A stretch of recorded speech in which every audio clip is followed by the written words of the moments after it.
ನಮಸ್ಕಾರ ವೀಕ್ಷಕರೇ, ವಿಕಸನ ಟಿವಿಗೆ ಸ್ವಾಗತ. ನಾನು ಹರ್ಷಿತಾ ದೋಳ್ಪಾಡಿ. ನಮ್ಮ ಆರ್ಥಿಕತೆಯ ಬೆನ್ನೆಲುಬು ಕೃಷಿ. ಅದೆಷ್ಟೋ ಮಂದಿ ತಮ್ಮ ಬದುಕಿಗೆ ಕೃಷಿಯನ್ನೇ ಮೂಲ ಆಧಾರವಾಗಿಸಿಕೊಂಡಿರುತ್ತಾರೆ.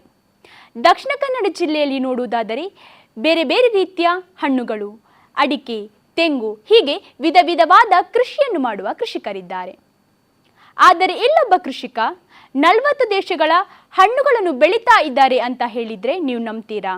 ಹಾಗಾದರೆ ಬನ್ನಿ, ದಕ್ಷಿಣ ಕನ್ನಡ ಜಿಲ್ಲೆಯ ಬೆಳ್ತಂಗಡಿ ತಾಲೂಕಿನ ಬಳಂಜ ಗ್ರಾಮದ ಅನಿಲ್ ಬಳಂಜ ಎಂಬುವವರು 19ನೇ ವಯಸ್ಸಿನಲ್ಲಿ ಆರಂಭಿಸಿದ ಸಾವಯವ ಕೃಷಿ ಬದುಕಿಗೆ ಇದೀಗ 20 ವರ್ಷ.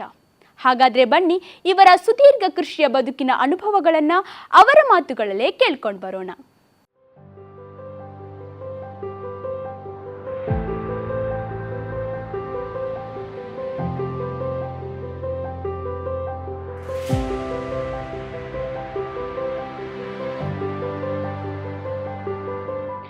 ಸರ್, ಇಲ್ಲಿ ವಿಧ ವಿಧವಾದ ಬಗೆ ಬಗೆಯಾದ ಹಣ್ಣು ಹಂಪಲುಗಳುಂಟು. ಜನರಿಗೆ ತಿಳಿಯದಂಥ ಹಣ್ಣು ಹಂಪಲುಗಳು, ರುಚಿ ರುಚಿಯಾದ ಹಣ್ಣು ಹಂಪಲುಗಳಲ್ಲಿ ಉಂಟು. ಅದರ ವಿವರಣೆಯನ್ನು ನಮಗೆ ಕೊಡ್ಬೋದಾ ನೀವು? ಅಂದರೆ ನಮಗೆ ಬಹುತೇಕ ನಮ್ಮ ಶಾಲೆ ಮಕ್ಕಳು ಇಲ್ಲಿ ವಾರದಲ್ಲಿ ಒಂದು 4-5 ಶಾಲೆ ಮಕ್ಕಳು ಫಾರ್ಮಿಸಿಟಿ ಅಂತೇಳಿ ಬರ್ತಾ ಇದ್ದಾರೆ. ಎಲ್ಲರಲ್ಲೂ ಕೇಳ್ತೇವೆ ನಾವು, ಫಸ್ಟ್ ಕ್ವಶನ್ನೇ ನಿಮಗೆ ಗೊತ್ತಿರುವಂಥ ಹಣ್ಣು ಅಂತ ಹೇಳಿ ಅಂತೇಳಿ. ಇಲ್ಲಿ ಆ್ಯಪಲ್, ಮುಸಂಬಿ, ಕಿತ್ತಳೆ, ಕಲ್ಲಂಗಡಿ ಬಿಟ್ಟರೆ ಬಹುತೇಕ ನಮ್ಮ ಪರಿಸರದಲ್ಲಿರುವಂಥ ಮಕ್ಕಳಿಗಿರ್ಬೋದು, ನಮ್ಮ ಜನತೆಗೆ ಉಂಟು. ಹಣ್ಣು ಅಂತ ಹೇಳಿದ್ರೆ ಏನು ಅಂತ ಗೊತ್ತಿಲ್ಲ. ಪ್ರಪಂಚದಲ್ಲಿ ಸುಮಾರು ಒಂದು 50,000ಕ್ಕೂ ಮಿಕ್ಕಿ ಹಣ್ಣಿನ ತಳಿಗಳಿದ್ದಾವೆ. ನಮ್ಮ ತೋಟದಲ್ಲೇ ಸುಮಾರು 1700 ಜಾತಿ ಹಣ್ಣಿನ ಗಿಡಗಳನ್ನು ನಾವು, ಪ್ರಪಂಚದಾದ್ಯಂತದ ಗಿಡಗಳನ್ನು ನಾವಿಲ್ಲಿ ನಾಟಿ ಮಾಡಿದ್ದೇವೆ. ಹಾಗಾಗಿ ಒಂದು ನಮ್ಮ ಊರಿನಲ್ಲಿ ಏನೇನು ಬೆಳಿಬೋದು ಅಂತ ಹೇಳುವಂಥದ್ದನ್ನು ಒಂದು ಡೆಮೋ ಆಗಿ ನಾವು ಇದನ್ನು ತೋರಿಸ್ಕೊಳ್ಳುವಂಥ ಉದ್ದೇಶ. ನಮ್ಮಲ್ಲಿ ಇಲ್ಲಿ ಹಣ್ಣಿನ ವ್ಯಾಪಾರ ಅಂತ ಹೇಳಿ ನಾವು ಮಾಡೋದೇ ಇಲ್ಲ. ಎಲ್ಲ ಹಣ್ಣನ್ನು ಕೂಡ ಫಾರ್ಮಿಸಿಟಿಗೆ ಯಾರು ಬರ್ತಾರೆ ಅವರಿಗೆ ನೋಡ್ಕೊಳ್ಬೇಕು, ಜೊತೆಗೆ ಪ್ರಕೃತಿಯಲ್ಲಿರುವ ಪ್ರಾಣಿ ಪಕ್ಷಿಗಳಿಗೆ ಕೂಡ ಒಂದು ಆಹಾರವನ್ನು ಕೊಡಬೇಕು ಅಂತ ಹೇಳುವಂಥ ಉದ್ದೇಶದಲ್ಲಿ ನಾವಿಲ್ಲಿ ಯಾವುದೇ ಕೆಮಿಕಲನ್ನು ಸ್ಪ್ರೇ ಮಾಡೋದಿಲ್ಲ, ಜೊತೆಗೆ ಫೀಡಿಂಗ್ ಮಾಡೋದಿಲ್ಲ, ಜೊತೆಗೆ ನೆಟ್ ಹಾಕುವಂಥದ್ದು ಇದು ಮಾಡೋದಿಲ್ಲ. ನ್ಯಾಚುರಲ್ ಆಗಿ ಇಲ್ಲಿ ಬೆಳೆದಿರುವಂಥ ಒಂದು ಫಾರ್ಮ್ ಇದೆ. ಸರ್, ಇಲ್ಲಿರುವ ಹಣ್ಣು ಹಂಪಲುಗಳಿಗೆ, ಇಲ್ಲಿರುವ ಕೃಷಿ ತೋಟಕ್ಕೆ ನೀವು ಯಾವ ರೀತಿ ಪೋಷಕಾಂಶಗಳನ್ನು ತಯಾರು ಮಾಡ್ತೀರಿ? ನಮ್ಮಲ್ಲಿ ಏನಂದರೆ, ಈ ಚಿಕ್ಕದಿರುವಾಗ ಗಿಡಗಳನ್ನು ನಾವು ಮಕ್ಕಳನ್ನು ಹೇಗೆ ನೋಡ್ತೀವಿ ಅದೇ ಥರ ನೋಡ್ತೀವಿ. 1 ವರ್ಷ ಆದಮೇಲೆ ಅದು ನ್ಯಾಚುರಲ್ ಆಗಿಯೇ ಬೆಳಿಬೇಕು. ಹೆಚ್ಚಿನ ಆರೈಕೆ ಮಾಡೋದಿಲ್ಲ. ನಿಮ್ಗೆ ಗೊತ್ತಿರ್ಬೋದು, ಹೆಚ್ಚಿನ ನಾವು ಪೋಷಕಾಂಶಗಳನ್ನ ಅಥವಾ ಗೊಬ್ಬರಗಳನ್ನು ತಿಂಗಳು ಕೊಟ್ಟರೆ ಏನಾಗ್ತಂದ್ರೆ ಡಿಸೀಸಸ್ಗಳು ಕೂಡ ಅದೇ ಥರ ಹೆಚ್ಚಿಗೆ ಆಗ್ತಾ ಹೋಗ್ತದೆ. ಪ್ರಕೃತಿಯ ಜೊತೆಗೆ ಅದಕ್ಕೆ ಹೊಂದಿಕೊಳ್ಳಿಕ್ಕೆ ಆಗೋದಿಲ್ಲ. ಹಾಗಾಗಿ ನ್ಯಾಚುರಲ್ ಆಗಿ ಅದು ಹೇಗೆ ಬೆಳಿಬೇಕು ಹಾಗೆ ಬೆಳಿಬೇಕು. ಎಲ್ಲ ಗಿಡಗಳಿಗೆ, ಬಾಕಿ ಗಿಡಗಳಿಗೆ ನಾವು ಹೇಗೆ ಪೋಷಕಾಂಶಗಳನ್ನು ಕೊಡ್ತೇವೋ ಅದೇ ಥರ ಇವುಗಳಿಗೆ ಕೂಡ ಕೊಡ್ತೇವೆ. ಜೊತೆಗೆ ನೋಡ್ಕೊಂಡು ಅಬ್ಸರ್ವೇಷನ್ ಮಾಡ್ತಾ ಇರ್ತಾರೆ. ಗಿಡಕ್ಕೆ ಏನಾದರೂ ಸಮಸ್ಯೆ ಆಗೋದಿದ್ರೆ ಇಮಿಡಿಯೇಟ್ ಆಗಿ ಅದಕ್ಕೆ ಬೇಕಾದಂಥ ವ್ಯವಸ್ಥೆಗಳನ್ನು ನಾವು ಮಾಡ್ತೇವೆ. ಸರ್, ನಿಮಗೆ ಈ ಕೃಷಿ ಮೇಲೆ ಇಷ್ಟೊಂದು ಆಸಕ್ತಿ ಮೂಡಲು ಏನಾದರೂ ಕಾರಣ ಇದೆಯಾ? ಅಂದರೆ ನಮ್ಮದು ಮೂಲತಃ ಕೃಷಿ ಕುಟುಂಬವೇ. ನನ್ನ ತಾತ ಇರ್ಬೋದು, ತಂದೆ ಇರ್ಬೋದು, ಮುತ್ತಾತ ಇರ್ಬೋದು, ಎಲ್ಲರೂ ಕೂಡ ಕೃಷಿಯಲ್ಲೇ ಬೆಳೆದಂಥವರು. ಜೊತೆಗೆ ಒಂದು ರೀತಿಯಲ್ಲಿ ನಾನು ನನ್ನ ವಿದ್ಯಾರ್ಥಿ ಜೀವನವನ್ನು ಮುಗಿಸ್ಕೊಂಡು ನನ್ನಲ್ಲಿ ನನ್ನಪ್ಪ ಕೇಳಿದ್ರು, ನೀನು ಬಾಕಿ ಫೀಲ್ಡಿಗೆ ಹೋಗ್ಬೇಕು, ಇಲ್ಲಾಂದರೆ ಕೃಷಿ ಮಾಡಬೇಕು ಅಂತೇಳಿ. ನಾನು ಕೃಷಿಯನ್ನು ಚಾಲೆಂಜ್ ಆಗಿ ತಗೊಂಡೆ. ಯಾಕೆ ಕೃಷಿಯಲ್ಲಿ ಮೇಲೆ ಬರಬಾರ್ದು ಅಂತ ಹೇಳುವಂಥದ್ದು. ಸಾಮಾನ್ಯವಾಗಿ ಎಲ್ಲರೂ ಒಂದು ನೆಗ್ಲಿಜೆನ್ಸಿ ಮಾಡಿಕೊಂಡಿರುವಂತಹ ಒಂದು ಉದ್ಯೋಗ ಅಂತಂದರೆ ಕೃಷಿ ಅಂದರೆ ಯಾವುದಕ್ಕೂ ಆಗದವರು ಅಂತ ಹೇಳುವಂಥ ಪರಿಸ್ಥಿತಿ. ಆದರೆ ಕೃಷಿಯನ್ನು ಕೂಡ ಒಂದು ಸಾಫ್ಟ್ವೇರ್ ಉದ್ಯೋಗಿಗಿಂತ ಅಥವಾ ಡಾಕ್ಟ್ರಿಗಿಂತ ಒಂದು ಉತ್ತಮ ರೀತಿಯಲ್ಲಿ ನಡೆಸ್ಕೊಳ್ಬೋದು, ಉತ್ತಮ ಆದಾಯವನ್ನು ಪಡ್ಕೊಳ್ಬೋದು. ಜೊತೆಗೆ ಒಳ್ಳೆಯ ಆರೋಗ್ಯ ಅಂತ ಸಿಗಬೇಕಾದಂತಹ ಒಂದು ಉದ್ಯೋಗ ಅಂತಂದರೆ ಕೃಷಿ. ಅದು ಬಿಟ್ಟರೆ ಬೇರೆ ಯಾವುದಲ್ಲಿ ಕೂಡ ಸಿಗಲಿಕ್ಕಿಲ್ಲ. ಹಾಗಾಗಿ ನನ್ನ ಆಪ್ಷನ್ನು ನಾನು ಇದನ್ನು ಪ್ರಥಮವಾಗಿ ಕೃಷಿಯನ್ನೇ ಆಯ್ಕೆ ಮಾಡಿಕೊಂಡೆ. ವಾಟರ್ ಆ್ಯಪಲ್ಗಳು ಬಹುತೇಕ ಜನರು ನಮ್ಮ ದಕ್ಷಿಣ ಕನ್ನಡ ಜಿಲ್ಲೆಯಲ್ಲಿ ಜಂಬೂ ನೇರಳೆ ಅಂತ ಹೇಳಿ ಕರಿತೇವೆ. ಜಂಬೂ ಫಲಗಳೇ ಇದು ಜಂಬೂ ದ್ವೀಪ. ನಮ್ಮ ಭಾರತ ದೇಶ ಅಂತ ಹೇಳುವಂಥದ್ದು ಜಂಬೂ ದ್ವೀಪ.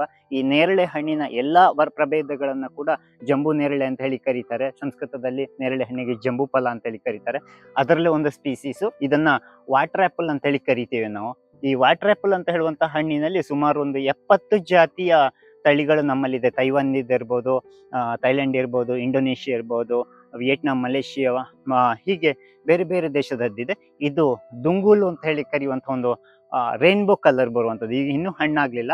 ಹಣ್ಣಾಗುವಾಗ ಕಾಮನ್ನ ಬಿಲ್ಲಿನ ಬಣ್ಣ ಬರುವಂಥದ್ದು, ತುಂಬ ಸ್ವೀಟ್ ಆಗಿರುವಂಥದ್ದು ಬೇರೆ ಬೇರೆ ತಳಿಗಳನ್ನು ನಾವು ತೋರಿಸ್ತೇವೆ. ಇದು ಕಫಿರ್ ಲೈಮ್ ಅಂತ ಹೇಳುವಂಥ ಒಂದು ಸಿಟ್ರಸ್ ವೆರೈಟಿ. ಸಿಟ್ರಸ್ ಅಂದರೆ ಲಿಂಬೆ ಜಾತಿ, ಲಿಂಬೆ, ಕಿತ್ತಳೆ, ಮುಸಂಬಿ ಇದನ್ನೆಲ್ಲ ಸಿಟ್ರಸ್ ಅಂತ ಹೇಳಿ ಕರಿತೇವೆ. ರುಟೇಸಿಯೇ ಕುಟುಂಬ. ಇದರಲ್ಲಿ ವಿಶೇಷತೆ ಏನಂದರೆ ಇದು ಫುಟ್ಬಾಲ್, ಗಾಳಿ ತೆಗೆದ ಫುಟ್ಬಾಲ್ನ ಹಾಗೆ ಕಾಯಿಗಳು ವ್ರಿಂಕಲ್ ಬೀಳುವಂಥ ಒಂದು ಕಾಯಿಗಳು. ಕಾಮನ್ ಆಗಿ ಲಿಂಬೆ ಹಣ್ಣಿನದೇ ರುಚಿ ಇರ್ತದೆ. ಆದರೆ ಇದರ ವಿಶೇಷತೆ ಏನಂದರೆ ಈ ಇಡೀ ಸಿಟ್ರಸ್ ಕುಟುಂಬದಲ್ಲಿ ಏಕ ರೀತಿಯಲ್ಲಿ 2 ಎಲೆಗಳು ಬರುವಂಥದ್ದು, ಒಂದೇ ಥರ 2 ಎಲೆ ಬರುವಂಥದ್ದು ಈ ಕಫಿರ್ ಲೈಮಲ್ಲಿ ಮಾತ್ರ. ಇನ್ನೊಂದೇನೆಂದರೆ ಇದನ್ನು ಮೇಯ್ನಾಗಿ ಥೈಲ್ಯಾಂಡಲ್ಲಿ ಹಣ್ಣಿಗಾಗಿ ಬೆಳೆಸೋದಿಲ್ಲ, ಲಿಂಬೆ ಹಣ್ಣಿಗಾಗಿ ಬೆಳೆಸೋದಿಲ್ಲ. ಇದು 5 ಸ್ಟಾರ್ ಹೋಟೆಲ್ಗಳಲ್ಲಿ ಈ ಲೆಮನ್ ರೈಸು ಮತ್ತು ಲೆಮನ್ ಟೀ ಎಲ್ಲ ಮಾಡ್ತಾರಲ್ಲ, ಆ ಲೆಮನ್ ಟೀಗೆ ಮತ್ತು ಲೆಮನ್ ರೈಸಿಗೆ ಉಪಯೋಗ ಮಾಡುವಂಥದ್ದು.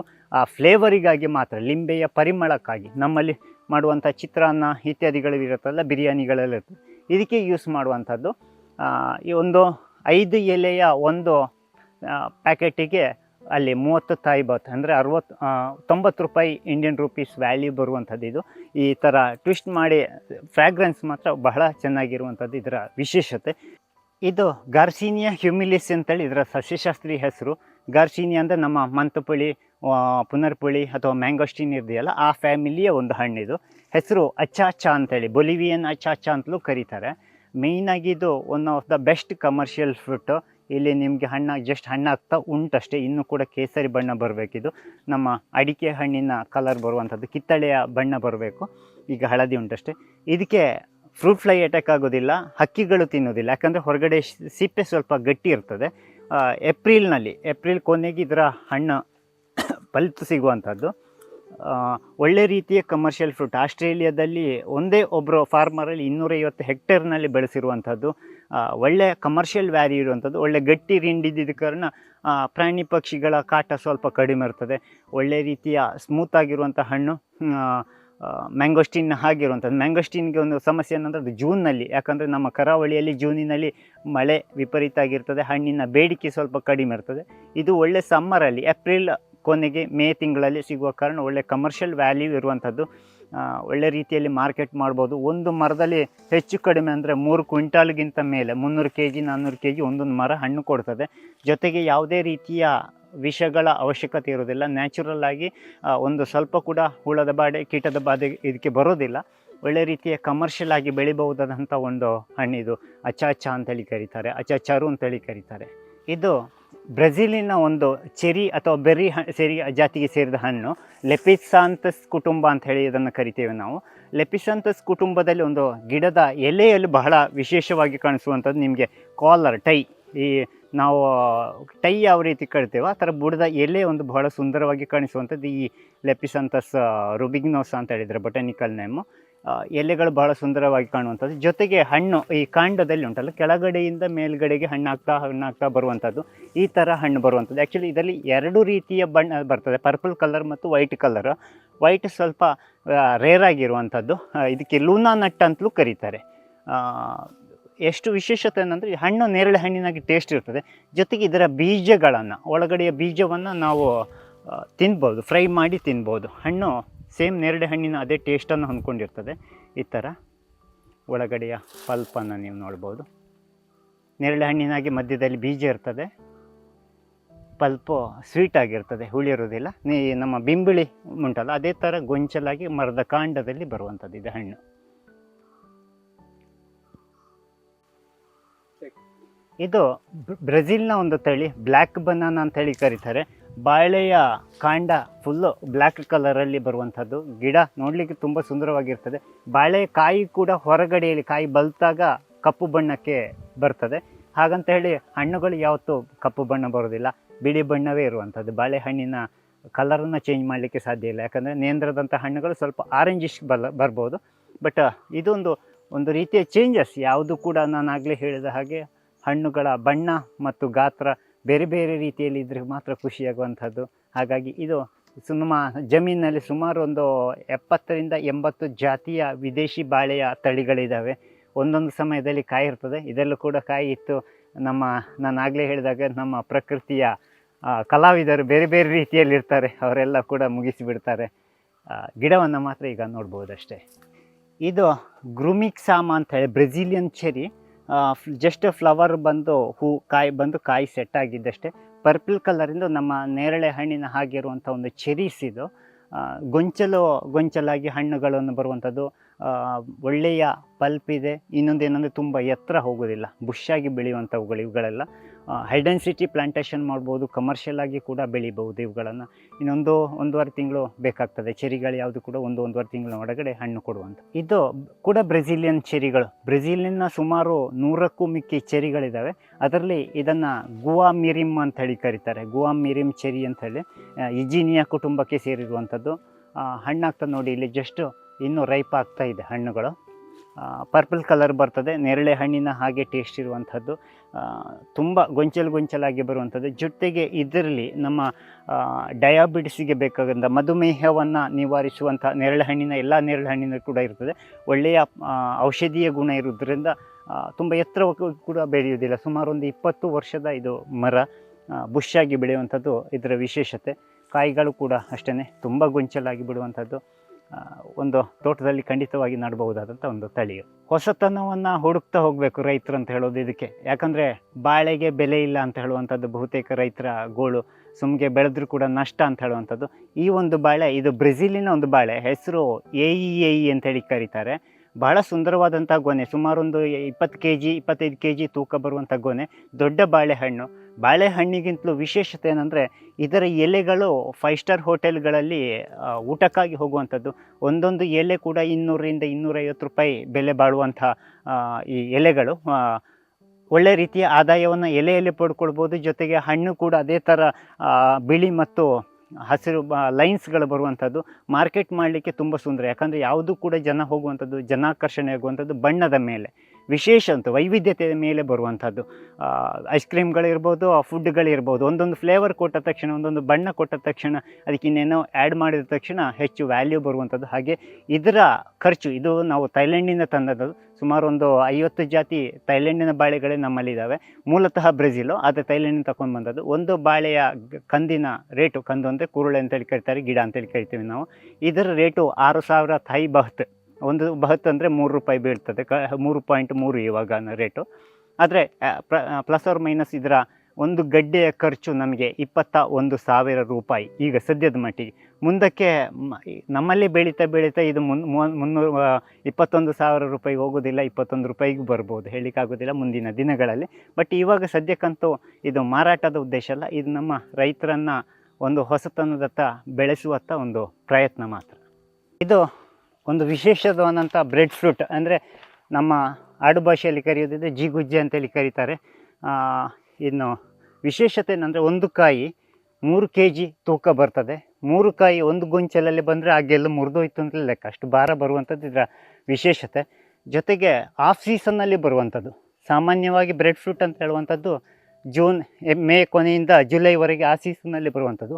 ಇದು ಮಾರ್ಚ್ ಕೊನೆ ಏಪ್ರಿಲ್ಗೆ ಆಗುವಾಗ ಮುಗಿದೋಗ್ತದೆ. ಇನ್ನೊಂದು ಸೀಸನ್ ಕೂಡ ಬರೆದ ಹಾಗೆ 2 ಸಲ ಜಿಗುಜ್ಜೆ ಬರುವಂಥದ್ದು. ಬಟ್ ಇದು ಕೂಡ ಇನ್ನೊಂದು ಸೀಸನ್ ಕೂಡ ಇದರದ್ದು ಆಫ್ ಸೀಸನ್ನಲ್ಲೇ ಬರುವಂಥದ್ದು ಇದರ ವಿಶೇಷತೆ. ಜೊತೆಗೆ ಇಷ್ಟು ದೊಡ್ಡದಾಗಿ ಬರುವಂಥದ್ದು, ಮುಳ್ಳುಗಳೇ ಬರೋದಿಲ್ಲ, ಹೊರಗಡೆ ಫೈನ್ ಆಗಿರ್ತದೆ. ಫುಡ್ ಮಾಡಿದಾಗ, ಬೇಯಿಸಿ ಅಡುಗೆಯಲ್ಲಿ ಯೂಸ್ ಮಾಡಿದಾಗ ಕೂಡ ಇದರದ್ದು ಗ್ಯಾಸ್ ಅಂತ ಹೇಳುವಂಥದ್ದು ನಮಗೆ ಬರ್ತದಲ್ಲ, ಗ್ಯಾಸ್ಟ್ರಿಕ್ಕಿನ ಸಮಸ್ಯೆ ಬರ್ತದಲ್ಲ, ಆ ಸಮಸ್ಯೆ ಈ ಜಿಗುಜ್ಜೆಯಲ್ಲಿ ಬರೋದಿಲ್ಲ. ಜೊತೆಗೆ ಎಷ್ಟು ಬೆಳೆದ್ರೂ ಕೂಡ ಅದು ಮುದ್ದೆ ಆಗೋದಿಲ್ಲ, ಕರಡಿ ಮೆಲ್ಟಾಗಿ ಹೋಗೋದಿಲ್ಲ. ಸಾಂಬಾರಿನಲ್ಲಿ ಅಥವಾ ಪಲ್ಯದಲ್ಲಿ ಯೂಸ್ ಮಾಡಿಕೊಂಡ್ರೂ ಕೂಡ ಮೆಲ್ಟಾಗಿ ಹೋಗೋದಿಲ್ಲ. ಬಹಳ ವಿಶೇಷವಾದಂಥ ಒಂದು ತಳಿ ನಮ್ಮ ಕರ್ನಾಟಕದಾದ್ಯಂತ, ಬಹುತೇಕ ನಮ್ಮ ಭಾರತದಲ್ಲಿ ಇದೊಂದು ಏಕೈಕ ತಳಿ ಅಂತೇಳಿ ಕರೀಲಿಕ್ಕೆ ನಾನು ಇಷ್ಟಪಡ್ತಾ ಇದ್ದೇನೆ. ಬೇರೆ ಎಲ್ಲೂ ಕೂಡ ಇಲ್ಲ. ಈಗಾಗಲೇ ಇದರ ಬಗ್ಗೆ ಹೆಚ್ಚಿನ ಸಂಶೋಧನೆಗಳು ನಡೀತಾ ಇದೆ. ಹಾಗಾಗಿ ನಾನು ಹೆಚ್ಚಿನ ವಿವರಗಳನ್ನು ಹೇಳ್ತಾ ಇಲ್ಲ. ಲಾಲ್ಬಾಗ್ ಮಧುರ ಅಂತೇಳಿ ಕರೀತಾರೆ. ಬಹುತೇಕ ಹಣ್ಣುಗಳು ಮುಗ್ದು ಹೋಗಿದ್ದಾವೆ. ಇದು ಕೊನೆಯ 2-3 ಹಣ್ಣುಗಳು ಮಾತ್ರ ಉಳ್ಕೊಂಡಿದೆ. ಇದು ಮಾರ್ಚ್ ಕೊನೆಗೆ ಈ ಹಣ್ಣನ್ನು ಮುಗೀತದೆ. ಯಾಕಂದರೆ ಸೀಸನ್ ಸ್ಟಾರ್ಟ್ ಆಗೋದಂತ ಮಾರ್ಚಿನ ನಂತರ. ಹೆಸರು ಲಾಲ್ಬಾಗ್ ಮಧುರ ಅಂಥೇಳಿ. ಹೆಸರೇ ಹೇಳುವ ಹಾಗೆ ಇದು ಲಾಲ್ಬಾಗ್ ಬೊಟಾನಿಕಲ್ ಗಾರ್ಡನ್ನಲ್ಲಿ ಇರುವಂತಹ ಒಂದು ವಿಶೇಷವಾದಂಥ ರುಚಿಕರವಾದಂಥ ಹಣ್ಣು. ದಪ್ಪದಾದಂಥ ಸೊಳ್ಳೆ, 5 ಸೊಳ್ಳೆ 6 ಸೊಳ್ಳೆಗೆ 1 kg ತೂಕ ಬರುವಷ್ಟು ದಪ್ಪನಾದಂಥ, ಒಳ್ಳೆ ಥಿಕ್ನೆಸ್ ಇರುವಂಥ, ಒಳ್ಳೆ ಕ್ರಿಸ್ಪಿ ಆಗಿರುವಂಥ ಒಂದು ಹಲಸಿದು. ಒಳ್ಳೆ ರುಚಿಕರವಾದಂಥ ಹಣ್ಣು, ಬೇಗ ಬರುವಂಥದ್ದು ಇದರ ವಿಶೇಷತೆ. ಒಳ್ಳೆ ಪರಿಮಳ ಇದೆ, ಒಳ್ಳೆ ರುಚಿ ಕೂಡ ಇದೆ, ಮಧ್ಯಮ ಗಾತ್ರವನ್ನು ಹೊಂದ್ಕೊಂಡಿರ್ತದೆ. ಇದು ರುದ್ರಾಕ್ಷಿ ಹಲಸು ಅಂತೇಳಿ ಕರಿತೇವೆ ನಾವು. ಸಾಮಾನ್ಯವಾಗಿ ಎಲ್ಲ ರುದ್ರಾಕ್ಷಿಯ ಕಲರಲ್ಲಿ ಅಥವಾ ರುದ್ರಾಕ್ಷಿ ಹಾಗೆ ರೌಂಡ್ ಶೇಪಲ್ಲಿ ಬರುವಂಥ ಚಿಕ್ಕ ಗಾತ್ರದ 1 kg ಇಂದ 2 kg ಬರುವಂಥ ಹಣ್ಣುಗಳನ್ನು ನಾವು ರುದ್ರಾಕ್ಷಿ ಹಲಸು ಅಂತೇಳಿ ಕರಿತೇವೆ. ಒಂದು ಮನೆಗೆ ಎಷ್ಟು ಬೇಕೋ ಅಷ್ಟನ್ನು ಮಾತ್ರ, ಲೆಕ್ಕಕ್ಕಿಂತ ಹೆಚ್ಚಾಗೋದಿಲ್ಲ. ಒಮ್ಮೆ ಓಪನ್ ಮಾಡಿದರೆ ಒಂದು ದಿವಸ ಮುಗಿಸುವಷ್ಟೇ ದೊಡ್ಡ ಹಣ್ಣುಗಳು ಇರುವಂಥದ್ದು. ಇದರಲ್ಲಿ ಇದು ಗೋಲ್ಡನ್ ಲೋಟಸ್ ಅಂತ ಹೇಳುವಂಥ ಒಂದು ತಳಿ. ನಾವು ಇದನ್ನು ಥೈಲ್ಯಾಂಡಿಗೆ ಕೂಡ ಇದರ ಗಿಡಗಳನ್ನು ಎಕ್ಸ್ಪೋರ್ಟ್ ಮಾಡ್ತಾ ಇದ್ದೇವೆ. 2572 ಅಲ್ಲಿ ಮಾರಾಟ ಮಾಡ್ತಾ ಇದ್ದಾರೆ. ಅಂದರೆ 7,500 ಒಂದು ಗಿಡಕ್ಕೆ. ನಮ್ಮಲ್ಲಿ ಒಂದು ಗರಿಷ್ಠ ಅಂತ ಹೇಳಿದ್ರೆ 250ರಿಂದ 300 ರೂಪಾಯಿಗೆ ಮಾತ್ರ ನಮ್ಮಲ್ಲಿ ಹಲಸಿನ ಗಿಡಗಳು ಮಾರಾಟ ಆಗುವಂಥದ್ದು. ಅದೇ ಇದರ ಸ್ಪೆಷಾಲಿಟಿ. ಇದು ಒಂದು ಹೊಸ ತಳಿ, ಒಳ್ಳೆಯ ಪಲ್ಪ್ ಇರುವಂಥದ್ದು. ಬಹುತೇಕ ಒಳಗಡೆ ಸೊಳ್ಳೆ ಫುಲ್ಲಾಗಿರುವ ತುಂಬಿಸಿಕೊಂಡಿರುವಂಥ ಹಳದಿ ಬಣ್ಣದ ತಳಿ. ಹೆಚ್ಚು ಆಕರ್ಷಕ ಕೂಡ, ಹೆಚ್ಚು ರುಚಿಕರ ಕೂಡ, ಕ್ರಿಸ್ಪಿಯಾಗಿರ್ತದೆ. ಇದು ಇಂಡೋನೇಷ್ಯಾದಿಂದ ತಗೊಂಡು ಬಂದಂಥ ಒಂದು ಬೆರಿ ಅಥವಾ ಚೆರಿ ಬೆರಿ ಫ್ಯಾಮಿಲಿಯ ಒಂದು ಹಣ್ಣು. ಲೆಪಿಸಾಂತಸ್ ಕುಟುಂಬದ ಲೆಪಿಸಾಂತಸ್ ಅಮೈನಾ ಅಂತ ಹೇಳುವಂಥದ್ದು ಇದರ ಹೆಸರು. ಇದು ಕೂಡ ಇದರಲ್ಲಿ ಫ್ಲವರ್ ಮೇಲ್ಗಡೆ ಬರುವಂಥದ್ದು. Just ornamental with edible fruit ಇದರ ವಿಶೇಷತೆ. ಹಣ್ಣನ್ನು ತಿನ್ಬೋದು. ಗಿಡ ಕೂಡ ನೋಡಲಿಕ್ಕೆ ತುಂಬ ಸುಂದರವಾಗಿರುವಂಥದ್ದು. ಇನ್ನು ಹೆಚ್ಚಾಗಿ ಇದನ್ನು ಶೇಡಲ್ಲಿ ಬೆಳಿಬೇಕು ನಾವು. ಮಿಸ್ಗೈಡ್ ಆಗಿ ಸ್ವಲ್ಪ ಬಿಸಿಲಲ್ಲಿ ನೆಟ್ಟದ್ದು, ಸ್ವಲ್ಪ ಸನ್ಬರ್ನ್ ಆಗಿದೆ ಗಿಡ. ಅಲ್ಲದಿದ್ದರೆ ಒಳ್ಳೆಯ ಸುಂದರವಾದಂಥ ಗಿಡ. ಹಣ್ಣುಗಳು ಕೂಡ ದ್ರಾಕ್ಷಿ ಹಾಗೆ ತಿನ್ಬಹುದಾದಂಥ ಒಂದು ರುಚಿಕರ ಹಣ್ಣು. ಇದು ಇಜಿನಿಯಾ ಸ್ಟಿಪಿಟಾಟಾ ಅಂತ ಹೇಳಿ ಇದರ ಬೊಟಾನಿಕಲ್ ನೇಮು. ಹೆಸರು ಅರಾಜಾ ಬಾಯ್ ಅಂತೇಳಿ ಕರೀತಾರೆ. ಬ್ರೆಜಿಲಿಯನ್ ನೇಟಿವ್ ಫ್ರೂಟ್ ಇದು. ಹಣ್ಣುಗಳು ಜ್ಯೂಸಿಗಾಗಿ ಉಪಯೋಗ ಮಾಡ್ತಾರೆ. ಲಿಂಬೆ ಹಣ್ಣೆಲ್ಲ ನಾವು ಯಾವ ರೀತಿ ಯೂಸ್ ಮಾಡ್ತೀವೋ ಅದೇ ಥರ ಜ್ಯೂಸಿಗಾಗಿ ಯೂಸ್ ಮಾಡುವಂಥದ್ದು. ಫ್ಯಾಷನ್ ಫ್ರೂಟ್ ಮತ್ತು ಮ್ಯಾಂಗೋ, ಮಾವಿನ ಹಣ್ಣಿನ ರುಚಿಯನ್ನು ಹೊಂದ್ಕೊಂಡಿರುವಂಥದ್ದು. ಸಾಫ್ಟ್ ಆಗಿರ್ತದೆ, ತುಂಬ ಸಾಫ್ಟ್ ಆಗಿರುವಂಥದ್ದು ಹಣ್ಣು.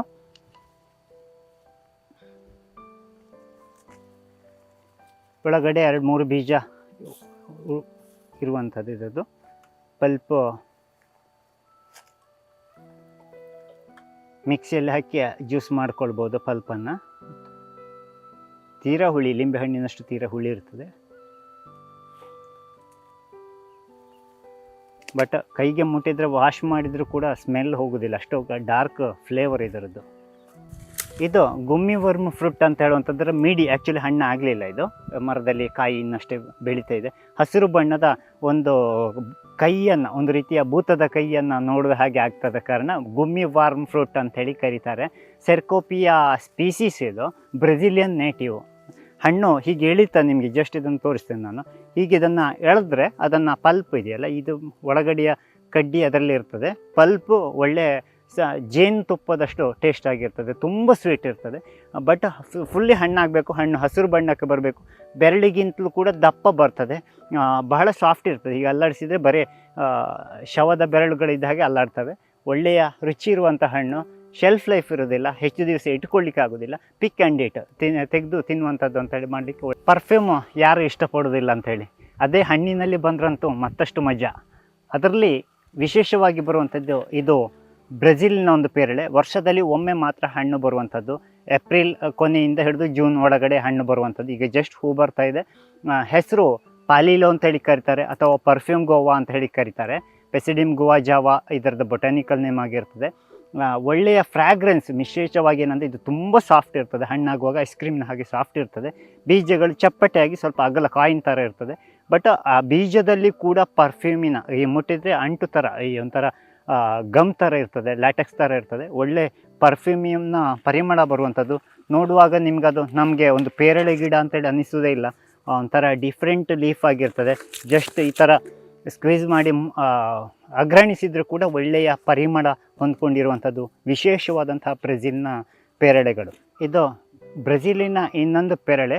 ಹೆಸರು ಪೆಸಿಡಿಯಮ್ ಸೆರಟೋನಿಯಮ್ ಅಂಥೇಳಿ. ಪ್ರಪಂಚದ ಅತಿ ಚಿಕ್ಕ ಪೇರಳೆಗಳಲ್ಲಿ ಇದು ಒಂದು. ಈ ಪೇರಳೆಯ ಗಾತ್ರ ಕೇವಲ ನೆಲಕಡಲೆ ಬೀಜದಷ್ಟು ಮಾತ್ರ ಬರ್ತದೆ ಅಷ್ಟೇ. ಬೀಜಗಳು ಕೂಡ ಬಹುತೇಕ ನಮಗೆ ಕಣ್ಣಿಗೆ ಕಾಣಿಸಿದಷ್ಟು ಚಿಕ್ಕದು ಬರುವಂಥದ್ದು. ಕಾಯಿಯನ್ನು ನೀವು ಇಲ್ಲಿ ನೋಡ್ಕೊಳ್ಬೋದು, ತುಂಬ ಚಿಕ್ಕದಾಗಿರ್ತದೆ. ಪೇರಳೆ ಅಂತ ಹೇಳಿದ್ರೆ ನಮ್ಮ ಅಷ್ಟು ಚಿಕ್ಕದಾಗಿರುವಂಥದ್ದು. ಎಲೆಗಳು ಕೂಡ ಅಷ್ಟೇ, ಬರೀ 1.5 ಇಂಚು ಲೆಂತ್ ಬರುವಂಥದ್ದು. ವರ್ಷದಲ್ಲಿ ಬಹುತೇಕ ಸಮಯದಲ್ಲಿ ಕೂಡ ಹೂವು ಮತ್ತು ಕಾಯಿಯನ್ನು ಬೆಳ್ಕೊಳ್ಳುವಂಥದ್ದು. ತುಂಬ ಎತ್ತರ ಆಗೋದಿಲ್ಲ. ಪಾಟಲ್ಲಿ ಕೂಡ ಇದನ್ನು ಸುಲಭವಾಗಿ ಬೆಳ್ಕೊಳ್ಬಹುದಾದಂಥ ಒಂದು ಪ್ರಭೇದ. ವರ್ಷ ಪೂರ್ತಿ ಬೆಳೆಯುವಂಥ ಚೆರಿಗಳಲ್ಲಿ ಇದು ಕೂಡ ಒಂದು. ಹೆಸರು ರೋಸ್ ಮೈರ್ಟಿಲ್ ಅಂಥೇಳಿ. ಹೂವುಗಳು ಕೂಡ ಹಾಗೆ ನಮ್ಮ ರೋಸಿನ ಹಾಗೆ ಕಾಣಿಸ್ಕೊಳ್ಳುವಂಥದ್ದು ಬಹಳ ಸುಂದರವಾದಂತಹ ಫ್ಲವರನ್ನು ಹೊಂದ್ಕೊಂಡಿರುವಂಥದ್ದು ಬೆರ್ರಿ ಹಣ್ಣುಗಳಲ್ಲಿ ಇದೊಂದು. ಬಹುತೇಕ ವರ್ಷದ ಎಲ್ಲ ಸಮಯದಲ್ಲೂ ಕೂಡ ಹಣ್ಣನ್ನು ಪಡಿಬಹುದಾದಂಥದ್ದು. ಹಣ್ಣಿನ ರುಚಿ ಸಿಹಿಯಾಗಿರ್ತದೆ, ಹುಳಿ ರುಚಿ ಇರೋದಿಲ್ಲ. ಸಣ್ಣ ಹಣ್ಣುಗಳು, ಹೆಚ್ಚಾಗಿ ಬೆರ್ರಿಗಳು ಅಂತ ಹೇಳಿದ್ರೆ ಇದೇ ಗಾತ್ರದಲ್ಲಿ ಬರುವಂಥದ್ದು. ತುಂಬ ಹಣ್ಣನ್ನು ಬಿಟ್ಕೊಳ್ತದೆ. ಇಲ್ಲಿ ಕಾಣ್ಬೋದು, ಪ್ರತಿ ದಿನ ಫ್ಲವರಿಂಗ್ ಓಪನ್ ಆಗ್ತದೆ, ಫ್ಲವರ್ ಆಗ್ತದೆ, ಪಾಲಿನೇಷನ್ ಆಗ್ತದೆ, ಕಾಯಿ ಆಗ್ತದೆ, ಹಣ್ಣಾಗ್ತದೆ. ನಿರಂತರವಾಗಿ ಕೊಡುವಂಥ ಒಂದು ತಳಿಗಳು. ಮರ ಆಗೋದಿಲ್ಲ, ಇದು ಬುಷ್ ಆಗಿರುವಂಥದ್ದು ಪೊದರು ಗಿಡಗಳು. ಪೇರಳೆಯಲ್ಲಿ ಥೈಲ್ಯಾಂಡಿನಲ್ಲಿ ಇತ್ತೀಚೆಗೆ ಬಿಡುಗಡೆಯಾಗಿರುವಂಥ ಒಂದು 8 ತಿಂಗಳ ಹಿಂದೆ ರಿಲೀಸ್ ಆಗಿರುವಂಥ ಒಂದು ಹೊಸ ವೆರೈಟಿ ಇದು. ರೆಡ್ ಲಾವಾ ಅಂತ ಹೇಳುವಂಥದ್ದು. ಜಸ್ಟ್ ಫ್ಲವರಿಂಗ್ ಬರ್ತಾ ಇದ್ದಷ್ಟೇ, ಸುಮಾರು ಒಂದು ಅರ್ಧ ಅಡಿ ಉದ್ದ ಬರುವಂಥದ್ದು, ಓವಲ್ ಒಬ್ಲಾಂಗ್ ಶೇಪಲ್ಲಿ ಇರುವಂಥದ್ದು ಈ ಪೇರಳೆಯ ವಿಶೇಷತೆ. ಒಳಗಡೆ ರೆಡ್ ಇರ್ತದೆ, ಹೊರಗಡೆ ರೆಡ್ ಇರ್ತದೆ, ಕ್ರಿಸ್ಪಿಯಾಗಿರ್ತದೆ, ಬೀಜ ಕಡಿಮೆ ಇರ್ತದೆ, ಹಣ್ಣು ಕೂಡ ಪರ್ಪಲ್ ಕಲರ್, ಗಿಡ ಕೂಡ ಪರ್ಪಲ್ ಆಗಿರುವಂಥದ್ದು. ಹೊಸ ತಳಿಗಳು. ಇದು ಮಲ್ಬೆರಿನಲ್ಲಿ ಒಂದು ವೆರೈಟಿ, ಮೊರೇಸಿ ಫ್ಯಾಮಿಲಿ. ಮಲ್ಬೆರಿ ಅಂದರೆ ದಾಸವಾಳ, ಹಿಪ್ಪು ನೇರಳೆ ಜಾತಿಯ ಫ್ಯಾಮಿಲಿಯಲ್ಲಿ ಎಡಿಬಲ್ ಹಣ್ಣು, ತಿನ್ನಲಿಕ್ಕಾಗುವಂಥ ಹಣ್ಣು. ಇದರ ಹೆಸರು ಚಿಕನ್ ಕ್ಲಾ ಮಲ್ಬೆರಿ ಅಂತೇಳಿ. ಕೋಳಿಯ ಕಾಲು, ಚಿಕನಿನ ಕಾಲು ಹೇಗಿರ್ತದೆ, ಲೆಗ್ ಹೇಗಿರ್ತದೆ ಆ ಥರ ಇರುವಂಥದ್ದು. ಹಣ್ಣಿನ ಫ್ಲವರ್ ಜಸ್ಟ್ ಇವಾಗ ಫ್ಲವರ್ ಬಂದು ಮೀಡಿ ಆಗ್ತಾ ಇರುವಂಥದ್ದು. ಹಣ್ಣನ್ನು ಒಳ್ಳೆ ಸಿಹಿಯಾಗಿರ್ತದೆ, ತುಂಬ ಸ್ವೀಟ್ ಆಗಿರುವಂಥದ್ದು. ಬೆರೀಸ್ನಲ್ಲಿ ಒಂದು ಫೇಮಸ್ ಹಣ್ಣಿದು. ಇದು ಜಪಾನಿನ ಒಂದು ಕಿತ್ತಳೆ, ಹೆಸರು ಕುಮ್ಕಾಟ್ ಅಂತೇಳಿ ಕರೀತಾರೆ. ಕುಮ್ಕಾಟಲ್ಲಿ ಬೇರೆ ಬೇರೆ ಕುಮ್ಕಾಟ್ಗಳಿದ್ದಾವೆ. ಒಂದು 8-9 ವೆರೈಟಿ ಕುಮ್ಕಾಟ್ಗಳು ನಮ್ಮಲ್ಲಿದ್ದಾವೆ. ಕುಮ್ಕಾಟ್ ಅಂದರೆ ಸಿಪ್ಪೆ ಸಹಿತ ತಿನ್ನುವಂಥ ಒಂದು ಆರೆಂಜ್. ಇನ್ನಷ್ಟು ಹಣ್ಣಾಗಲಿಲ್ಲ, ಹಣ್ಣಾದಾಗ ಲಿಂಬೆ ಹಣ್ಣಿನ ಗಾತ್ರ ಬರ್ತದೆ. ಜೊತೆಗೆ ಈ ಗಿಡದಲ್ಲಿ ಮುಳ್ಳು ಬರೋದಿಲ್ಲ. ನಮ್ಮ ಟ್ರಾಪಿಕಲ್ ಕ್ಲೈಮೇಟಲ್ಲಿ ಒಳ್ಳೆ ಫಸಲನ್ನು ಕೊಡ್ತದೆ. ಇದು ಮೇವಿಯಾ ಕುಮ್ಕಾಟ್ ಅಂತ ಹೇಳುವಂಥದ್ದು. ಇನ್ನು ನೆಗಾಮಿ ಕುಮ್ಕಾಟು, ಕ್ರಿಸ್ಪಿ ಹನಿ ಕುಮ್ಕಾಟು, ರೆಡ್ ಪೀಲ್ ಕುಮ್ಕಾಟ್, ಹೀಗೆ ಬೇರೆ ಬೇರೆ ಕರ್ಲಿ ಲೀಫ್ ಕುಮ್ಕಾಟ್, ಹೀಗೆ ಬೇರೆ ಬೇರೆ ವೆರೈಟೀಸ್ ಇದ್ದಾವೆ. ಇದು ಸಿಪ್ಪೆ ತೆಗಿಲಿಕ್ಕಿಲ್ಲ, ಸಿಪ್ಪೆ ತೆಗೆದ ಹಾಗೆ ಇದನ್ನು ಸಿಪ್ಪೆ ಸಹಿತ ನಾವು ತಿಂದುಬಿಡ್ಬೋದು. ಒಳಗಡೆಯ ಪಲ್ಪ್ ಆದರೂ ಕೂಡ ಸ್ವಲ್ಪ ಹುಳಿ ಇರ್ತದೆ ಮೇವಿಯಾ ಮತ್ತು ನೆಗಾಮಿಯಲ್ಲಿ. ಬಟ್ ಹಣ್ಣನ್ನು ಹೊರಗಡೆ ಸಿಪ್ಪೆಯನ್ನು ಹಾಗೆ ತಿನ್ನಲಿಕ್ಕಾಗ್ತದೆ. ಜೊತೆಗೆ ಕಟ್ ಮಾಡಿ ನಾವು ಸಕ್ಕರೆ ಪಾಕದಲ್ಲಿ ಡಿಪ್ ಮಾಡಿ ಅದನ್ನು ಡ್ರೈ ಮಾಡಿದರೆ ಚಾಕ್ಲೇಟ್ ಥರ 1 ವರ್ಷವರೆಗೆ ಕೂಡ ಇಟ್ಕೊಂಡು ತಿನ್ಬಹುದು ಅದನ್ನು. ಇದು ಮಲ್ಬೆರಿ, ಮೊರೇಸಿ ಕುಟುಂಬದ ಇನ್ನೊಂದು ಹಣ್ಣು. ಮಲ್ಬೆರಿನಲ್ಲಿ ಥೈಲ್ಯಾಂಡ್ನ ಚಿಯಾಂಗ್ ಮೈ ಅಂತ ಹೇಳುವಂಥ ಜಾಗದ ಒಂದು ವೆರೈಟಿ ಇದು. ಚಿಯಾಂಗ್ ಮೈ 60 ಅಂತ ಹೇಳಿ ಕರೀತಾರೆ ಇದರ ವೆರೈಟಿಯ ನೇಮ್. ಇದರ ವಿಶೇಷತೆ ಅಂದರೆ ತುಂಬ ಹಾರ್ಡ್ ಇರ್ತದೆ. ಬೇರೆ ಎಲ್ಲ ಮಲ್ಬೆರೀಸ್ ಕೂಡ ಸಾಫ್ಟ್ ಇರ್ತದೆ, ಮುಟ್ಟಿದರೆ ಮೆತ್ತಗಾಗ್ತದೆ. ಇದನ್ನು ಕಮರ್ಷಿಯಲ್ ಆಗಿ ಬೆಳೀತಾರೆ ಥೈಲ್ಯಾಂಡಲ್ಲಿ. ಬಹುತೇಕ ನಾರ್ತ್ ಈಸ್ಟ್ ಇಂಡಿಯಾದಲ್ಲೂ ಕೂಡ ಇದನ್ನು ಇವಾಗ ಕಮರ್ಷಿಯಲ್ ಆಗಿ ಬೆಳೀತಾರೆ. ಮೇಯ್ನಾಗಿ ಎಂಥದಕ್ಕೆ ಅಂದರೆ ಈ ಐಸ್ ಕ್ರೀಮ್ಗಳಿಗೆ ಮತ್ತು ಸ್ಕ್ವಾಶ್ಗಳಿಗೆಲ್ಲ ನ್ಯಾಚುರಲ್ ಆಗಿ ಕಲರ್ ಮತ್ತು ಮಲ್ಬೆರಿ ಫ್ಲೇವರಲ್ಲಿ ಐಸ್ ಕ್ರೀಮ್ಗಳು ಇವಾಗ ಬರಲಿಕ್ಕೆ ಸ್ಟಾರ್ಟ್ ಆಗಿದೆ, ಜ್ಯೂಸ್ಗಳು ಬರಲಿಕ್ಕೆ ಸ್ಟಾರ್ಟ್ ಆಗಿದೆ. ಹಾಗಾಗಿ ಇದನ್ನು ಕಮರ್ಷಿಯಲ್ ಆಗಿ ಬೆಳೀತಾರೆ ಅಲ್ಲಿ. ಜೊತೆಗೆ ಮಲ್ಬೆರಿಯ ಇನ್ನೊಂದು ಪ್ಲಸ್ ಪಾಯಿಂಟ್ ಅಂತಂದರೆ ಈ ಸೊಪ್ಪುಗಳನ್ನು ನಾವು ಪಲ್ಯ ಮಾಡ್ಕೊಳ್ಬೋದು, ಸಾಂಬಾರು ಮಾಡ್ಕೊಳ್ಬೋದು, ಪಕೋಡ, ನಮ್ಮ ಸೌತ್ ಕನ್ನಡದ ನೀರುಳ್ಳಿ ಬಜ್ಜಿ ಅಂತೇಳಿ ಮಾಡ್ತೀವಲ್ಲ ಅದೇ ಥರದ ಬೇರೆ ಬೇರೆ ಖಾದ್ಯಗಳನ್ನು ಮಾಡಲಿಕ್ಕಾಗ್ತದೆ. ಒಳ್ಳೆಯ ಪ್ರೋಟೀನ್ ಮತ್ತು ವಿಟಮಿನ್ಸ್ ಇದರಲ್ಲಿ ಇರ್ತದೆ. ಜೊತೆಗೆ ಫೈಬರ್ ಕೂಡ, ಸೊಪ್ಪಿನಲ್ಲಿ ಹೆಚ್ಚಿನ ಫೈಬರ್ ಇರ್ತದೆ. ನಮ್ಮ ಪಾಲಕ್ ಸೊಪ್ಪು ಮಾಡಿದಾಗೆ ಪಾಲಕ್ ಸೊಪ್ಪಿನ ಪಲ್ಯ ಯಾವ ರೀತಿ ಆಗ್ತದೆ ಅದೇ ಥರದ ರುಚಿಯನ್ನು ಅದು ಕೊಡ್ತದೆ. ಇದು ಇಂಡೋನೇಷ್ಯಾದ ಬಾಲಿಯ ಒಂದು ವೆರೈಟಿ, ಬಾಲಿ ವಾಟರ್ ಆ್ಯಪಲ್ ಅಂತ ಹೇಳಿ ಕರೀತಾರೆ. ಹಣ್ಣಾದಾಗ ಇನ್ನು ಡಾರ್ಕ್ ರೆಡ್ ಕಲರ್ ಬರುವಂಥದ್ದು. ವಾಟರ್ ಆ್ಯಪಲಲ್ಲಿ ಇದು ಕೂಡ ಒಂದು ಸ್ವೀಟ್ ವರ್ಷನ್, ಒಳ್ಳೆ ಸ್ವೀಟ್ ಇರುವಂಥ ವೆರೈಟಿಗಳಿದು. ಇದು ದಲ್ಹರಿ ಅಂತ ಹೇಳುವಂಥ ಒಂದು ವೆರೈಟಿ. ಇದು ಕೂಡ ತುಂಬ ಸ್ವೀಟ್ ಬರುವಂಥದ್ದು. ಒಳಗಡೆ ಇದರಲ್ಲಿ ಆ್ಯಕ್ಚುಲಿ ಫುಲ್ ಮೆಚ್ಯೂರ್ ಆದಾಗ ಒಳಗಡೆಯ ಇದು ಕೂಡ ಸ್ವೀಟ್ ಬರುವಂಥದ್ದು. ಇನ್ನು ಕೂಡ ಒಳಗಡೆ ಕೂಡ ಕೆಂಪು ಬಣ್ಣ ಬರ್ತದೆ ಕಾಮನ್ ಆಗಿ. ಈಗ ಹಣ್ಣಾಗದೇ ಇದ್ದ ಕಾರಣ ಒಳಗಡೆ ಬಿಳಿಯೇ ಇರ್ತದೆ. ಹಣ್ಣಾದಾಗ ಈ ಪೋರ್ಷನ್ ಕೂಡ ರೆಡ್ ಕಲರ್ ಬರ್ತದೆ. ತುಂಬ ಸ್ವೀಟ್ ಆಗಿರುವಂಥದ್ದು. ಇಂಡೋನೇಷ್ಯನ್ ವೆರೈಟಿ ಇದು. ಇದು ಇಂಡೋನೇಷ್ಯಾದ ಒಂದು ಹಣ್ಣು, ಇಂಡೋನೇಷ್ಯನ್ ಜೈಂಟ್ ಅಂತೇಳಿ. ತೈವಾನೀಸ್ ಜೈಂಟ್ ಇದ್ದ ಹಾಗೆಯೇ ಇಂಡೋನೇಷ್ಯಾದ ವೆರೈಟಿ. ಇದು ಕೂಡ 3 ಕಾಯಿ 4 ಕಾಯಿಗೆ 1 kg ಬರುವಂಥದ್ದು. ತುಂಬ ದಪ್ಪಾಗಿ ಬೆಳೆಯುವಂಥ ಹಣ್ಣು. ಇದು ಶ್ರೀಲಂಕಾದ ಒಂದು ಹಣ್ಣಿನ ಮರ, ಹೆಸರು ನಮ್ ಅಂಥೇಳಿ. ಸುಮಾರು ಒಂದು 20 ವರ್ಷ ಆಯಿತು ಇದಕ್ಕೆ ಮರಕ್ಕೆ. ತುಂಬ ಎತ್ತರ ಆಗೋದಿಲ್ಲ. ಗಿಡ ಕೂಡ ನೋಡಲಿಕ್ಕೆ ತುಂಬ ಚೆಂದ ಇರ್ತದೆ. ಹಣ್ಣುಗಳು ಕೋಕೋ ಕಾಯಿ ಬಂದ ಹಾಗೆ ಮರದ ಕಾಂಡದಲ್ಲಿ ಬರುವಂಥದ್ದು. ವರ್ಷದಲ್ಲಿ 2-3 ಸಲ ಹಣ್ಣು ಬರ್ತದೆ. ಪೈನಾಪಲ್ನ ಟೇಸ್ಟ್ ಇರ್ತದೆ, ಒಂದು ಹುಳಿ ಸಿಹಿ ಮಿಕ್ಸ್ ಆಗಿರುವಂಥದ್ದು. ಜೊತೆಗೆ ಇದರ ಎಲೆ ಮತ್ತು ಗಿಡ ನೋಡಲಿಕ್ಕೆ ತುಂಬ ಚೆಂದ, ಯಾಕಂದರೆ ಈ ಗೆಲ್ಲುಗಳು ಕೂಡ ಜಿಗ್ಜ್ಯಾಗ್ ಆಗಿ ಹೋಗುವಂಥದ್ದು. ಎಲೆಗಳು ಈ ದನದ ಕಾಲು ದನ ಮತ್ತು ಈ ಆಡಿನ ಕಾಲೆಲ್ಲ ಬರ್ತದೆ ಆ ಥರ ಗೊರಸಿನ ಹಾಗೆ ಬರುವಂಥದ್ದು ಈ ಎಲೆಯ ವಿಶೇಷತೆ. ಹೀಗೆ ಬರ್ತದೆ. ಇದು ಬ್ರೆಜಿಲ್ನ ಒಂದು ಮರದ್ರಾಕ್ಷಿ, ಹೆಸರು ಜಬೋಟಿಕಾಬಾ ಅಂತ ಹೇಳಿ, ಪ್ಲಿನಿಯಾ ಕುಟುಂಬದ ಒಂದು ಹಣ್ಣು. ಹಣ್ಣಾದಾಗ ಒಳ್ಳೆ ಕಪ್ಪು ಬಣ್ಣ ಬರ್ತದೆ. ಈಗ ಜಸ್ಟ್ ರೈಪ್ ಆಗಿದ್ದು ಮಾತ್ರ, ಇನ್ನು ಹಣ್ಣಾಗಲಿಕ್ಕೆ ಇನ್ನೊಂದು 2-3 ದಿವಸ ಬೇಕಾಗ್ತದೆ. ಇಡೀ ಮರದ ಕಾಂಡದಲ್ಲಿ ಸಾಧಾರಣ ಎಲೆಯ ಬುಡದಿಂದ ಹಿಡಿದು ಮರದ ಬುಡದವರೆಗೆ ಕೂಡ ಒಂದು ಸಹಸ್ರಾರು ಹಣ್ಣುಗಳನ್ನು ಹೊತ್ತು ಬೆಳೆಯುವಂಥ ಒಂದು ಕಮರ್ಷಿಯಲ್ ಹಣ್ಣು. ಒಳ್ಳೆಯ ರುಚಿಕರವಾದಂಥ ನಮ್ಮ ದ್ರಾಕ್ಷಿ ಹಾಗಂತೇಳಿ ಯಾವುದೇ ರೀತಿಯ ವಿಷ ಸ್ಪ್ರೇ ಮಾಡುವ ಅವಶ್ಯಕತೆ ಇದಕ್ಕಿಲ್ಲ. ನ್ಯಾಚುರಲ್ ಆಗಿ ಹಣ್ಣುಗಳು ಬಿಡುವಂಥ ಒಂದು ವಿಶೇಷವಾದಂಥ ತಳಿ ಇದು. ಮಲೇಷ್ಯಾ ದೇಶದ ಒಂದು ಮರದ್ರಾಕ್ಷಿ, ಬಟ್ ಇದಕ್ಕೆ ನೆರಳೇ ಬೇಕು. ಇದು ಬಿಸಿಲಲ್ಲಿ ನೆಡುವ ಹಾಗಿಲ್ಲ, ಶೇಡಲ್ಲಿ ನೆಡುವಂಥ ಗಿಡಗಳಿದು. ಮರದಲ್ಲಿ ಗುಂಚಲಾಗಿ ಕಾಯಿ ಬರುವಂಥದ್ದು. ಇನ್ನು ಸುಮಾರು ಏಪ್ರಿಲ್ ಕೊನೆ ವಾರದಲ್ಲಿ ಇದು ಹಣ್ಣು ಬರುವಂಥದ್ದು. ಆದರೆ ಕಾಯಿಯ ಒಳಗಡೆ ನಿಮಗೆ ತೋರಿಸಲಿಕ್ಕೆ ಮಾತ್ರ ಜಸ್ಟ್ ನಾನು ಓಪನ್ ಮಾಡಿ ತೋರಿಸ್ತೇನೆ. ಒಳಗಡೆ ಇದು ಕೆಂಪು ಬಣ್ಣದ ಪಲ್ಪ್ ಇರ್ತದೆ. ಇನ್ನು ಹಣ್ಣು ಮೆಚ್ಯೂರ್ ಆಗಲಿಲ್ಲ. ಹಣ್ಣು ಇದಾದ ತಕ್ಷಣ ಸಾಫ್ಟ್ ಆಗ್ತದೆ, ಒಂಥರ ಪಲ್ಪು ಚಂದ ಕಾಣಿಸ್ತದೆ. ಗುಂಚಲಾಗಿ ಹಣ್ಣುವಂಥದ್ದು. ಬಕಾರಿಯ ಸ್ಪೀಸೀಸಿಂದು, ಬಕಾರಿಯ ಮೊಟ್ಲೆಯಾನ ಅಂತ ಹೇಳಿದ್ರ ಬೊಟಾನಿಕಲ್ ನೇಮು. ದ್ರಾಕ್ಷಿ ಹಾಗೆ ಸಿಪ್ಪೆ ತೆಗೆದು ತಿನ್ನುವಂಥದ್ದು. ಸಿಪ್ಪೆ ಹಳದಿ ಆಗ್ತದೆ, ಆ್ಯಕ್ಚುಲಿ ಹಣ್ಣಿನ ಬಣ್ಣ ಹಣ್ಣಾದಾಗ ಹಳದಿ ಆಗುವಂಥದ್ದು. ಇದು ಕೋಳಿ ಜುಟ್ಟು ಹಣ್ಣು ಅಂತೇಳಿ ಕರೀತಾರೆ, ಅಥವಾ ಮೂಟಿ ಫ್ರೂಟ್ ಅಂತೇಳಿ ಕರೀತಾರೆ. ಕೋಳಿಯ ತಲೆಯ ಮೇಲಿನ ಜುಟ್ಟಿನ ಹಾಗೆ ಕಾಣಿಸುವ ಕೆಂಪು ಬಣ್ಣದ ಹಣ್ಣು. ಜಸ್ಟ್ ಹೂ ಬಂದು ಮಿಡಿ ಆಗ್ತಾ ಇದೆಯಷ್ಟೇ, ಇಲ್ಲಿ ಕಾಣಿಸ್ಕೊಳ್ಬೋದು. ಇದು ಜಸ್ಟ್ ಮಿಡಿ ಈ ಥರ ಕೋಳಿಯ ತಲೆಯ ಮೇಲಿನ ಜುಟ್ಟು ಇದ್ದಾಗಿರ್ತದೆ. ಹಾಗಾಗಿ ಇದು ದ್ರಾಕ್ಷಿ. ಇದು ಕೂಡ ಮರದಲ್ಲಿ ಬರುವಂಥ ದ್ರಾಕ್ಷಿ ಆಗಿರುವಂಥ ಹಣ್ಣು. ಹೊರಗಡೆ ಸಿಪ್ಪೆಯನ್ನು ತೆಗೆದುಬಿಟ್ಟು ಒಳಗಡೆ ಬೆಳೆಯ ಫ್ಲೆಶನ್ನು ನಾವು ತಿನ್ಬೋದು. ಇದು ಕೂಡ ಒಂದು ಬರ್ಮಾ ದೇಶದ ಮರದ್ರಾಕ್ಷಿ, ಬಕಾರಿಯ ಮೊಟ್ಲೆಯಾನ ಅಂತ ಹೇಳುವಂಥ ಬೊಟಾನಿಕಲ್ ನೇಮ್ ಇರುವಂಥದ್ದು. ಇದು ಹುಳಿ ಸಿಹಿ ಮಿಕ್ಸ್ ಆಗಿರುವಂಥದ್ದು, ತುಂಬ ಸ್ವೀಟ್ ಇರೋದಿಲ್ಲ, ಜೊತೆಗೆ ಹುಳಿ ಕೂಡ ಇರುವಂಥದ್ದು. ಪಲ್ಪು ಒಳಗಡೆ ಸಿಪ್ಪೆಯನ್ನು ತೆಗೆದುಬಿಟ್ಟು 2-3 ಪೆಲೆಟ್ಸ್ ಅದರೊಳಗೆ ಇರುವಂಥದ್ದು. ಈ ಥರ ದ್ರಾಕ್ಷಿ ಥರ ಹಣ್ಣನ್ನು ತೆಗೆದು ತಿನ್ನಲಿಕ್ಕೆ ಇರುವಂಥದ್ದು. ಹುಳಿ ಸಿಹಿ ಮಿಕ್ಸ್ ಆಗಿರ್ತದೆ. ಸಾಮಾನ್ಯವಾಗಿ ರಂಬಾಯಿ ಅಥವಾ ಇದರಷ್ಟು ತುಂಬ ಸ್ವೀಟ್ ಇರೋದಿಲ್ಲ. 2-3 ಸಾಫ್ಟ್ ಇರ್ತದೆ. ಹಣ್ಣನ್ನು ಈಗ ಮುಟ್ಟಿದ್ದರೆ ನಿಮಗೆ ಮೆತ್ತಗಾಗುವಷ್ಟು ದ್ರಾಕ್ಷಿ ಥರನೇ ಇರುವಂಥದ್ದು. ಒಳಗಡೆಗೆ ತೆಳ್ಳಗಿನ ಕೆಂಪು ಬಣ್ಣದ ಬೀಜ ಇರ್ತದೆ. ಇದು ಮಲಬಾರ್ ಚೆಸ್ಟ್ನಟ್ ಅಂತೇಳಿ ಕರೀತಾರೆ. ತೆಂಗಿನಕಾಯಿಯಾಗಿ ಹಸಿರು ಬಣ್ಣದ ದೊಡ್ಡ ಕಾಯಿಗಳು ಇದು ಬರುವಂಥದ್ದು.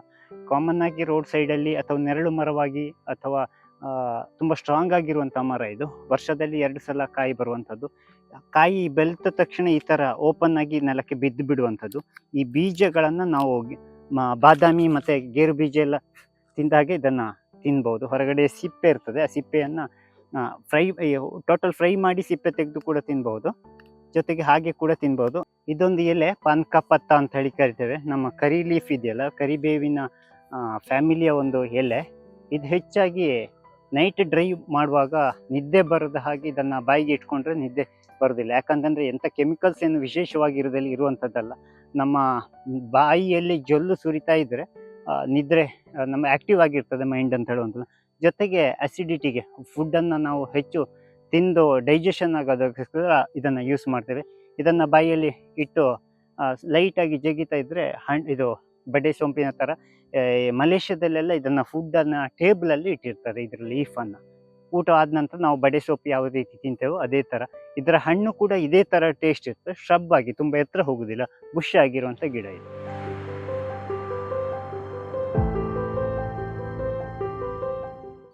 ನೋಡಿದ್ರಲ್ಲ ವೀಕ್ಷಕರೇ, ಒಂದು ಕೃಷಿಯು ಒಬ್ಬ ಕೃಷಿಕನ ಬದುಕನ್ನು ಬದಲಾಯಿಸುವುದರ ಜೊತೆಗೆ ಜನರಿಗೆ ಸ್ಫೂರ್ತಿದಾಯಕವಾಗಿದೆ. ಆಸಕ್ತಿ ಹೊಂದಿದ್ದರೆ ಯಾವ ಕೆಲಸದಲ್ಲಿ ಬೇಕಾದರೂ ಯಶಸ್ಸು ಕಾಣಬಹುದು ಎಂಬುದಕ್ಕೆ ಅನಿಲ್ ಬಲಂಜಾ ಇವರು ಸ್ಪಷ್ಟ ನಿದರ್ಶನ. ಇನ್ನೊಂದು ವಿಶೇಷ ಕಾರ್ಯಕ್ರಮದೊಂದಿಗೆ ಮತ್ತೆ ಭೇಟಿಯಾಗೋಣ. ಭರವಸೆಯ ಭವಿಷ್ಯಕ್ಕಾಗಿ ವಿಕಸನ TV, powered by VC journalism.